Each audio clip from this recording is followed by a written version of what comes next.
ሰላም ጤና ይስጥልኝ እንደምን አላችሁ ከቤንች ሸኮ ቴሌቪዥን የሰዓቱን ዜና ይዘን ቀርበናል። በቅድሚያም ዋና ዋናዎቹ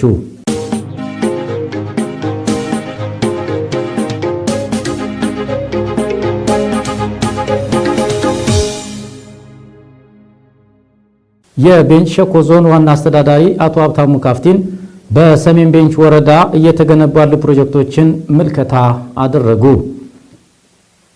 የጽዱ ኢትዮጵያ ኢኒሼቲቭ ፕሮግራም በደቡብ ምዕራብ ኢትዮጵያ ህዝቦች መተግበር ከጀመረ ወዲህ በጤናው ዘርፍ ለውጥ እያመጣ መሆኑን የክልሉ ጤና ቢሮ ገለጸ። በሸኮ ከተማ አስተዳደር ነፍሰ ጡር እናቶች ተገቢውን የጤና አገልግሎት እንዲያገኙ እየተሰራ ነው ተባለ።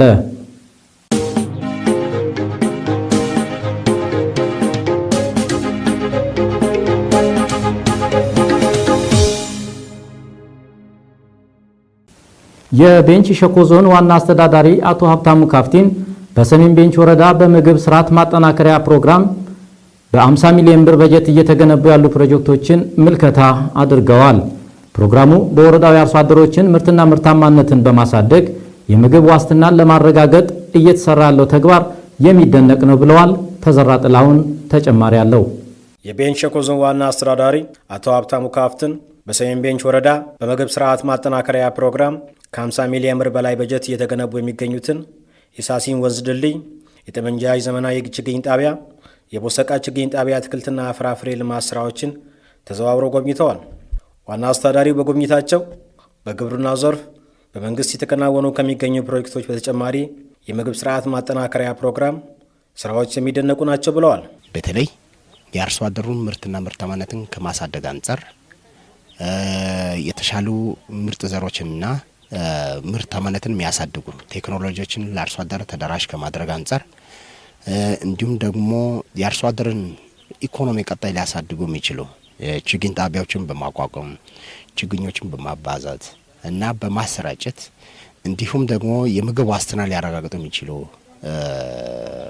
አትክልቶችና ሰብሎችን በተለይ አሁን በዞናችን ውስጥ ያየን ካለነው አንጻር እንሰት ተክልን ከማስፋፋት አንጻር ከፍተኛ ሚና እየተጫወተ ያለ ፕሮጀክት ነው። ይሄ ብቻ ሳይሆን የአርሶ አደር ምርት ደግሞ ወደ ገበያ የሚወጣበት ድልድዮች በመስራትና በጊዜ እንዲያልቁ በማድረግ ከፍተኛ ሚና እየተጫወተ ያለ ፕሮጀክት ነው። ፕሮግራሙ በወረዳው የአርሶ አደሩን ምርትና ምርታማነት ከማሳደግ ባሻገር ዘላቂ ኢኮኖሚ ተጠቃሚ እንዲሆኑ እየሰራ እንደሚገኝም ገልጸዋል። አሁን ቅርብ ጊዜ ያሊ ቀበሌ ዶሪ መንደር የሚባለው ላይ በአንዲት ወንዝ ላይ መሰረተ ድንጋይ አስቀምጠናል። 40 ቀን ውስጥ እጅግ በጣም በሚገርም ሁኔታ አንድን ፕሮጀክት ድልድይን ወደ 90% አድርሶ ዛሬ በተግባር አይተናል። በሌላ በኩል ደግሞ በቦሰቃ ችግኝ ጣቢያ ላይ ያየ ነው። በተለይ ሰሜን ቤንች ውስጥ ያለውን የአርሶ አደር ኢኮኖሚ ተጠቃሚነትን ምላሽ ሊሰጥ የሚችል እና የአርሶ አደር ኢኮኖሚ ተጠቃሚነትን ፍትሃዊነትን ሊያረጋግጥ የሚችል ውጤት በችግኝ ጣቢያ ላይ ይቻላል። ጠመንጃሽ ቀበሌ በከተማ ውስጥ ነው። በጣም ጥሩ ችግኝ ጣቢያ በክልል ደረጃ እየተሰራ ያለ ግን በወረዳ ኤፍኤስአር ፕሮጀክት በጀት ተይዞ እየተሰራ ያለ ትልቅ የችግኝ ጣቢያ ማዕከል ነው ያየሁት። ስለዚህ ይህ ችግኝ ጣቢያ ለሰሜን ቤንች ዘላቂ የኢኮኖሚ ተጠቃሚነትና ፍትሃዊ ኢኮኖሚ ለማረጋገጥ እና የአርሶ አደር ተጠቃሚነት ለማረጋገጥ አማራጭ የሌለው ጣቢያ ነው። የሰሜን ቤንች ወረዳ ዋና አስተዳዳሪ አቶ ዘማች አዳ በበኩላቸው በአርሶ አደሩ ተጠቃሚነት ላይ ትኩረት ሰጥቶ እየተሰራ መሆኑን ገልጸዋል። ፕሮግራም ለማስቀጠል አብዛኛው ጊዜ በስትሪንግ ኮሚቴ ተግባሮችን እየገመገምን እንገኛለን። በተለይ እንደ ስትሪንግ ኮሚቴ ሰብሳቢ ያው ፕሮጀክቱ በምርት ዘመኑ የጀመረውን ስራዎች በየወቅቱ በየወሩ እንገመገማለን። ስንገመገም ፕሮጀክቱ በተያዙ ጊዜ ስራውን ጀምሮ ሳይጓተት በመንግስት ሲሰሩ እንደነበረ ሳይጓተት በጊዜ እንዲያልቅ እኔም በአንድ ፕሮጀክትም በወሩ 3 ጊዜ 2 ጊዜ ነው ከመንግስት ስራ ጎን ለጎን የድልድዩን ሌላውን ፕሮጀክት የተከታተልኩ ያለውና ስናይ አሁን ውጤታማ በተለይ ድልድዩ 6 እና 7 ቀበሌዎችን የሚያገናኝና ከዛ የሚወጡ ምርቶችን ቡና፣ ፍራፍሬ፣ ሰብል፣ እነዚህ ሙዝ አጠቃላይ ለገበያ ለማውጣት በጣም ከፍተኛ ሚና እየተጫወተ ያለበት ሁኔታዎች ናቸው ያሉት። የወረዳው ግብርና አካባቢ ጥበቃና ህብረት ስራ ጽሕፈት ቤት ኃላፊ አቶ አማኑኤል ንጉሴ በበኩላቸው ፕሮግራሙ መደበኛ የግብርና ስራውን በማገዝ ረገድ ከፍተኛ ውጤት የተመዘገበ ነውም ብለዋል። በዘንድሮ በጀት ዓመትም በተለይ ክላስተርን በመከፋፈል በበቆሎ ክላስተር ወደ 200 ሄክታር በላይ በፕሮግራሙ ድጋፍ ሰርተናል። በድንች ክላስተር እንዲሁም ወደ 40 ሄክታር፣ በእንሰት ክላስተር ከ10 ሄክታር በላይ በሌሎች በግንባታ ስራዎች በርካታ ስራዎችን እየሰራ ያለበት ሁኔታ ነው ያለውና በወረዳው የምግብ ስርዓት ማጠናከሪያ ፕሮግራም አስተባባሪ አቶ ብዙአብ ደመላሽ በበኩላቸው ፕሮግራሙ የአርሶ አደሩ ምርትና ምርታማነት ከማሳደግ ባሻገር ግብርናውን በማዘመን ረገድ ትኩረት ሰጥቶ እየሰራ ይገኛል ብለዋል። ግብርና ላይ ሰብሉንም እንስሳቱንም ሆርቲካልቸሩንም አትክልትና ፍራፍሬውንም ቅመሙንም ይዞ ይሰራል። ሁለተኛው የመስኖ አውታሮችና አነስተኛ መስኖዎችን መገንባት። ሶስተኛው የፕሮግራሙ ክፍል ገበያውን ከምርቱ ጋር ማስተሳሰር ስራ ነው። የጽዱ ኢትዮጵያ ኢኒሼቲቭ ፕሮግራም በደቡብ ምዕራብ ኢትዮጵያ ሕዝቦች ክልል መተግበር ከጀመረ ወዲህ በጤናው ዘርፍ ለውጥ እያመጣ መሆኑን የክልሉ ጤና ቢሮ ገለጸ። ቢሮው በሃይጂንና አካባቢ ጤና አጠባበቅ ፕሮግራም አፈጻጸም ዙሪያ ከባለድርሻ አካላት ጋር በሚዛን አማን ከተማ ውይይት አካሂዷል። ዝርዝሩ እንደሚከተለው ይቀርባል። የደቡብ ምዕራብ ኢትዮጵያ ሕዝቦች ክልል ጤና ቢሮ ባለድርሻ አካላት የተሳተፉበት የሃይጂንና አካባቢ ጤና አጠባበቅ ፕሮግራም የ9 ወራት የሥራ አፈጻጸምን ገምግሟል። በፕሮግራሙ ከተያዙት ዋና ዋና ተግባራት መካከልም የጽዱ ኢትዮጵያ ኢኒሼቲቭ ፕሮግራም አንዱ ነው። ፕሮግራሙ በክልሉ ተግባራዊ መሆን ከጀመረ ወዲህ ለጤናው ዘርፍ የጀርባ አጥንት እስከመሆንም ደርሷል ሲሉ በቢሮው ምክትል ኃላፊና የጤና ፕሮግራሞች ዘርፍ ኃላፊ አቶ ኃይሌ ዘውዴ ገልጸዋል። 2016 ላይ እቅዳችን የነበረው 6 ወረዳዎች ናቸው። አሁን ወደ 13 ወረዳ አሳድገናል። እንግዲህ ጽዱ ማለት ትርጉሙ በጣም ከፍ ያለ ነው። አጠቃላይ ከአመጋገባችን አንስቶ እስከ አለባበሳችን ከመኝታችን ድረስ ያለው በሙሉ ብዙ ትርጉም ይሰጣል። ማንኛውም ነገር ጽዱ ሲሆን ጤናችን 100% ነው የሚጠበቀው። ያንን ነው የኛ ጠቅላይ ሚኒስትራችን ኢትዮጵያ ወደ ብልጽግና የምትሻገር ከሆነ አጠቃላይ ጽዱ መሆን አለበት። ከአካባቢ መጸዳዳት፣ ከአካባቢ መሽናት፣ አካባቢውን በአጠቃላይ ጽዱ ማድረግ ያስፈልጋል። ደግሞ ለጤናው መዋቅር ትልቁ የጀርባ አጥንት ነው የሆነው። የሰው ልጅ 4ቱን መሰረታዊ ፍላጎቶች ጽዱ ካደረገ ከተላላፊና ተላላፊ ካልሆኑ በሽታዎች ራሱን ይጠብቃል ሲሉም አቶ ኃይሌ ተናግረዋል። ጽዱ ስትሆን አንድ ግለሰብ ከሚበላው ምግብ አንስተው ከሚጠጣው ውሃ አንስተው ከሚተኛበት እስከሚለብስ ድረስ ያለው 4ቱ ቤዚክ ኒዶችን በሙሉ ጽዱ ካደረገ ከማንኛውም በሽታ ራሱን ይከላከላል ነው። ከማንኛውም ተላላፊ ከሆኑ ተላላፊ ያለው እነ ታይፎይድ እነ ታይፈስ ሌሎች ተቅማጥ ምንላቸው በሽታዎችን በቀላሉ የምንከላከለው ጽዱ የሆነ ምግብ ስንበላ፣ ጽዱ የሆነ መኝታ ስንተኛ፣ ጽዱ የሆነ ልብስ ስንለብስ፣ ጽዱ የሆነ አቀማመጥ አኗኗር ዘይቤያችን ሲኖር ብዙ ነገሮችን መቀየር የምንችልበት ነውና ፋይዳው በጣም እጅግ በጣም ከፍ ያለ ነው። የጽዱ ኢትዮጵያ ኢኒሼቲቭ በመንግስትና በግል የጤና ተቋማት ተግባራዊ በማድረግ እየተሰራ እንደሚገኝም የገለጹት የቤንች ሸኮ ዞን ጤና መምሪያ ኃላፊ አቶ ሄኖክ አባጅፋር ናቸው። በየወረዳዎቻችን ላይ ይህንን የጽዱ ኢኒሼቲቭ ስራውን ሁሉም ላይ መስራት አለብን ብለን አሁን አዲስ የጀመርናቸው ጤና ጣቢያዎች አሉ። በእጃችን ላይ አሁን 28 ስራ ላይ ያሉ ጤና ጣቢያዎች አሉ። እንደዛም አንድ የግል ጤና ጣቢያ አለን። በተጨማሪ ሆስፒታሎችም እንደዛው 2-3 የሚሆኑ ፕራይማሪ የግልና እንግዲህ ፕራይማሪ አንድ የመንግስት እንዲሁም የቲችንግ ሆስፒታሉን ጨምሮ ወደ 4 የሚሆኑ ሆስፒታሎች አሉ። ከዚህ ጋር ተያይዞ እንግዲህ የመጀመሪያው የአገልግሎት ማስጫ ክፍሎችን ጽዱ ማድረግ ነው። ቀጥሎ ደግሞ የጤና ተቋማት ውስጥ ያሉ አካባቢዎችን ከብክለት ነጻ ማድረግ ነው። እነዚህ የቆሻሻ አወጋገድ ሲስተሙንም ጨምሮ ማለት ነው። በሸካ ዞን የጽዱ ኢትዮጵያ ኢኒሼቲቭ ገቢራዊ መሆን ከጀመረ ወዲህ መሰረታዊ ለውጦች መታየታቸውን በዞኑ ጤና መምሪያ የበሽታዎች መከላከልና መቆጣጠር የስራ ሂደት አስተባባሪ አቶ ሀብታሙ ሻረው ገልጸዋል። ጽዱ አካባቢ ጽዱ መንደር ከመፍጠር አንጻር ኢኒሼቲቭ ተደርጎ እየተሰራ ያለው ጽዱ አካባቢን ከመፍጠር ጽዱ ኢኒሼቲቭ የሚባለው ወይም ጽዱ ኢትዮጵያ እንደ አካባቢ ደግሞ ጽዱ ሸካ አቅደው ከመስራት አንጻር እየተሰሩ በጣም ጥሩ የሌሎች የአመራሩና የባለድርሻ አካላት የህብረተሰቡ ድጋፍ የተሻለ ሆኖ ተግባራት አንድራቻ ላይ በጣም የተሻለ ስራ እየተሰራ ነው። የክልሉ ጤና ቢሮ ከባለድርሻ አካላት ጋር በሚዛን አማን ከተማ በሃይጂንና አካባቢ ጤና አጠባበቅ ፕሮግራም እንዲሁም የጤና ጣቢያ ጥምረት ማሻሻልና የተቀናጀ በሽታ መከላከል ላይ ያተኮረ ውይይት አድርጓል። ሃይጂን ሳኒቴሽን ከፕሮግራም አልፎ የሰብአዊ ክብር ጉዳይ ነው። ይሄ በደንብ መተማመን አለበት። የሰብአዊ ክብር ጉዳይ ስለሆነ የተጀመሩ ስራዎች በደንብ ተጠናክረው መሄድ አለባቸው።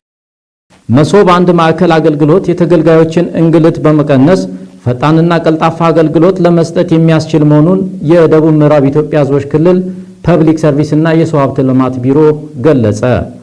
ቢሮው በቤንች ሸኮ ዞን ከሚዛን አማን ከተማ አስተዳደር ለተውጣጡ ባለድርሻ አካላት የመሶብ አንድ ማዕከል ዝግጅት ምዕራፍ ስልጠና ሰጥቷል።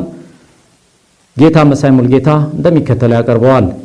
በስልጠናው የመሶብ አንድ ማዕከል ጽንሰ ሐሳብ፣ የመሶብ ልየታ ፕሮሰስ ማፕና ካታሎግ ዝግጅት፣ የሥነ ምግባር ተጠያቂነት መመሪያ፣ የክትትልና ምዘና ስርዓት እንዲሁም የበጎ አገልግሎት መመሪያዎች ላይ ገለጻዎችን ሰጥቷል።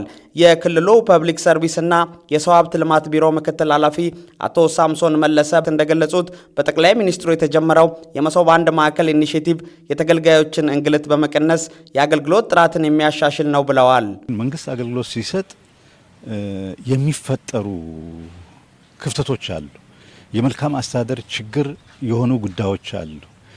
በዚህ ዙሪያ ላይ የሚነሱ ቅሬታዎች አሉ። ይህን መንግስት ከመሰረቱ ለመፍታት አገልግሎቶች የሚሰጡበትን አግባብ በሶስት ደረጃ ከፍሏል። ከከፈለው ውስጥ አብዛኛው ሰው የሚመጣበትን ተቋም በመለየት እነዚህ ተቋማት ላይ የሚሰጡ አገልግሎቶች ደግሞ ዲጂታል እንዲሆኑ ቅድሚያ ማድረግ ነው።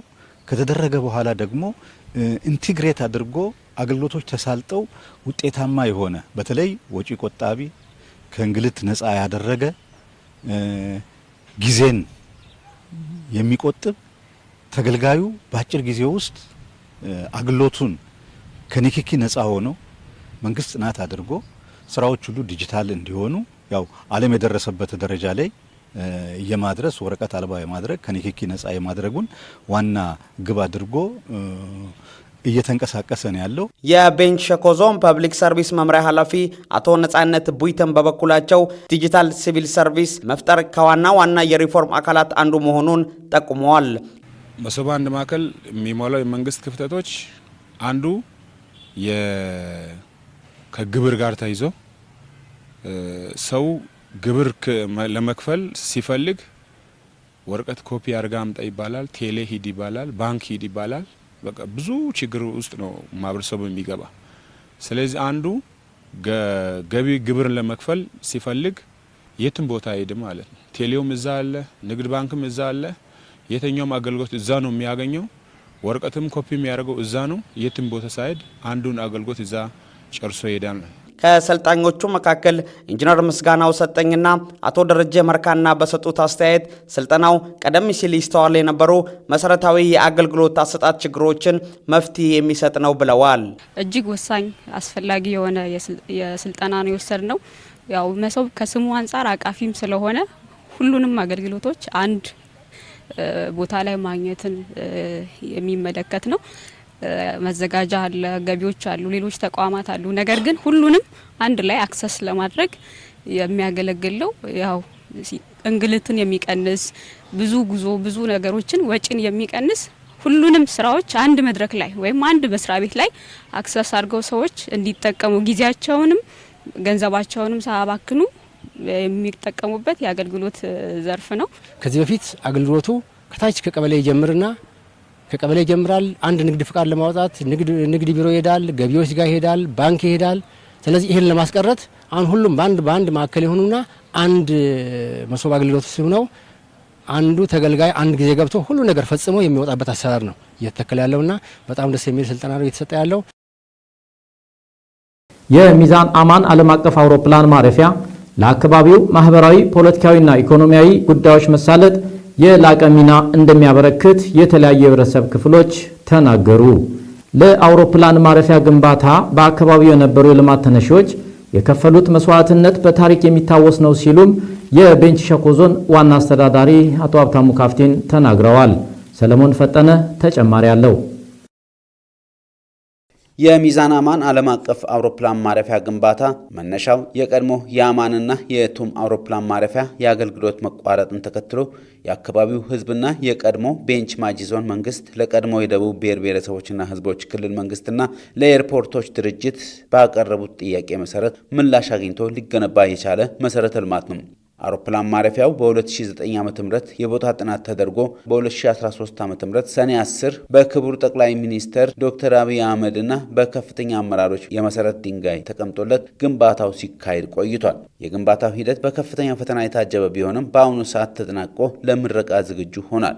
ይኸው የአውሮፕላን ማረፊያ ተመርቆ ስራ ሲጀምር ለአካባቢው በማህበራዊ በኢኮኖሚያዊና በፖለቲካ ዘርፍ ከፍተኛ አስተዋጽኦ እንደሚያበረክት ነው አስተያየታቸውን የሰጡን የተለያዩ የአካባቢው ነዋሪዎች የተናገሩት። የአየር መንገድ መጀመሩ ማንኛውም ለምሳሌ ትላልቅ ሆስፒታሎች የተከፈቱ ነው ከተማችን ላይ ስፔሻሊስቶች ሰቢ ስፔሻሊስቶች ዶክተሮች ይመጣሉ ከአዲስ አበባ ጠዋት ገብተው ይሰራሉ ማታ ወደ ቤታቸው ገብተው ይሄዳሉ።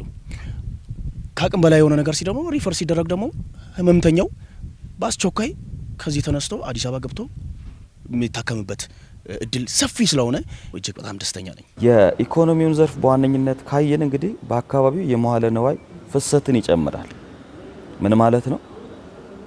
ትልልቅ ባለሀብቶች ዓለም አቀፍ ደረጃ ላይ ያሉ ባለሀብቶች በዚህ አካባቢ ስላለው ሀብት ቢያውቁም ከመሰረተ ልማቱ ጉድለት የተነሳ ወደዚህ መጥተው ኢንቨስት ማድረግ ያልቻሉ አሉ።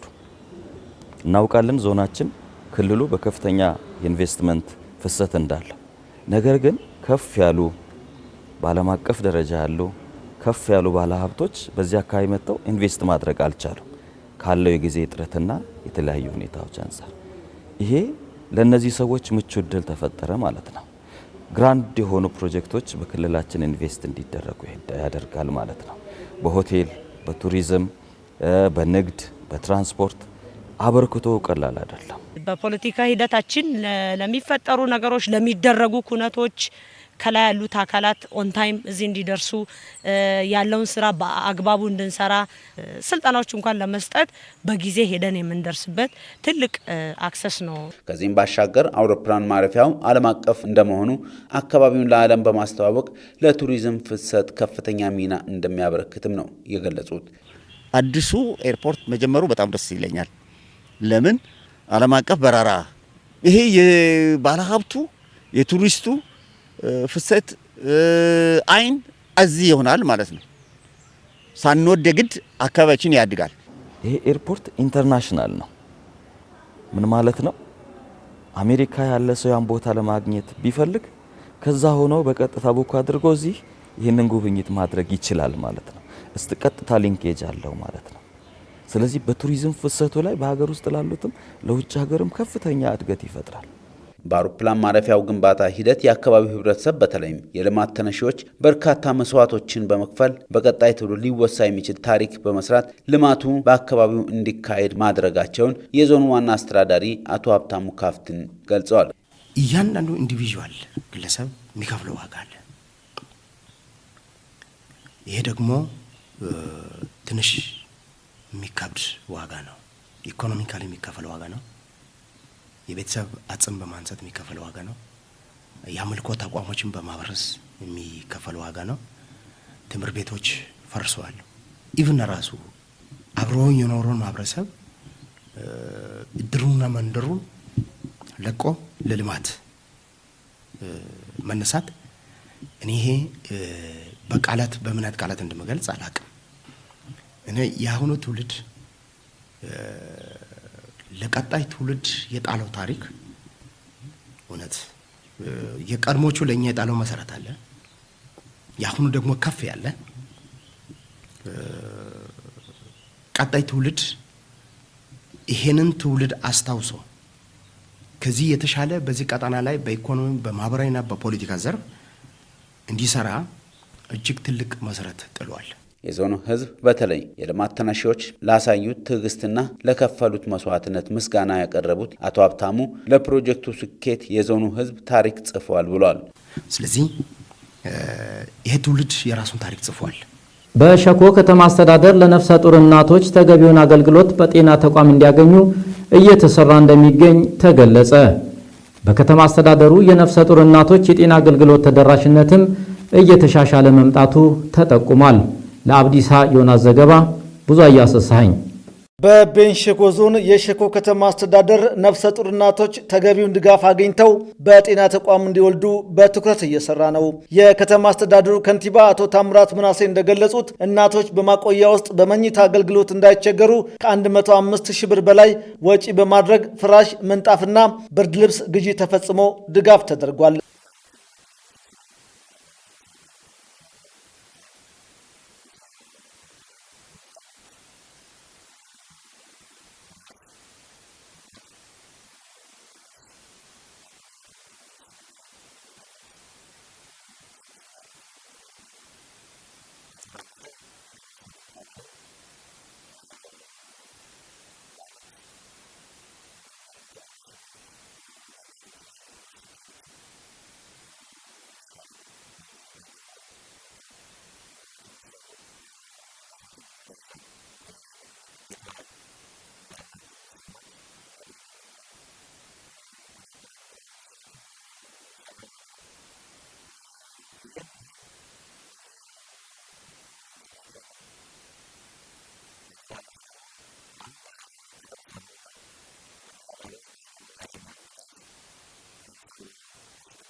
የጤና አገልግሎቱን አሰጣጥ ለማሻሻል በ2018 ዓ.ም ብቻ ከ6.5 ሚሊዮን ብር በላይ መድኃኒት መገዛቱንም ተናግረዋል።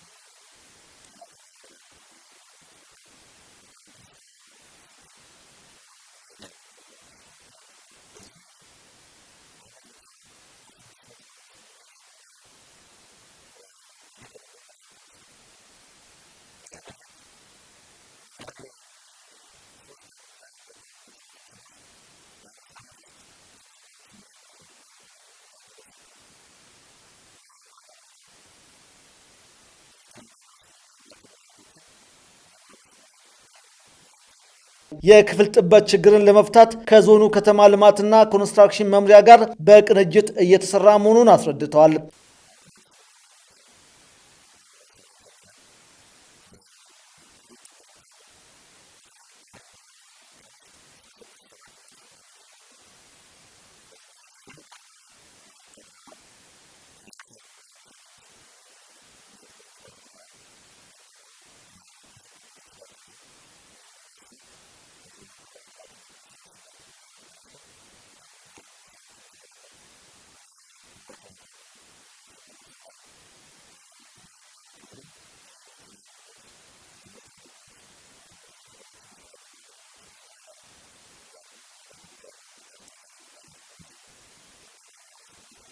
የጤና ጣቢያው ኃላፊ አቶ አንተናየው በበኩላቸው በሶስተኛው ሩብ ዓመት ለ1056 እናቶች የቤተሰብ ምጣኔ አገልግሎት ለመስጠት ታቅዶ ከ813 በላይ እናቶች አገልግሎቱን ማግኘት እንደቻሉ ገልጸው ለ480 ነፍሰ ጡር እናቶች የቅድመ ወሊድ ምርመራ አድርገው 161 እናቶች መውለዳቸውን ተናግረዋል።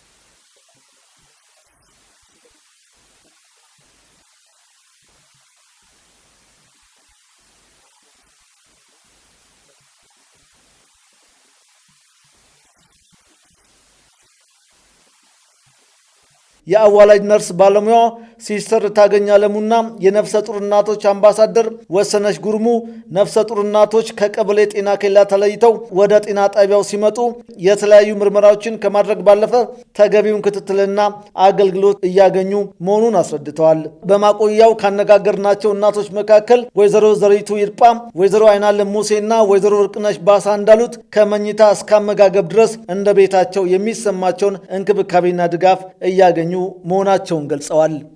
ተመልካቾቻችን ከቤንች ሸኮ ቴሌቪዥን ለሰዓቱ የነበረን ዜና በዚህ ተጠናቋል። ከዜናው ጋር ታጠቅ አበበ ነበርኩ። ቸር ሰንብቱ።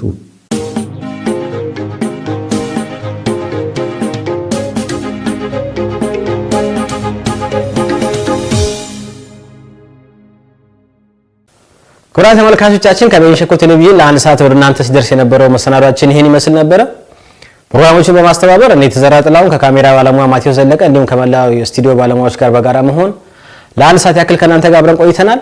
ሳምንት በተመሳሳይ ፕሮግራም እስከምንገናኝ ሰላም።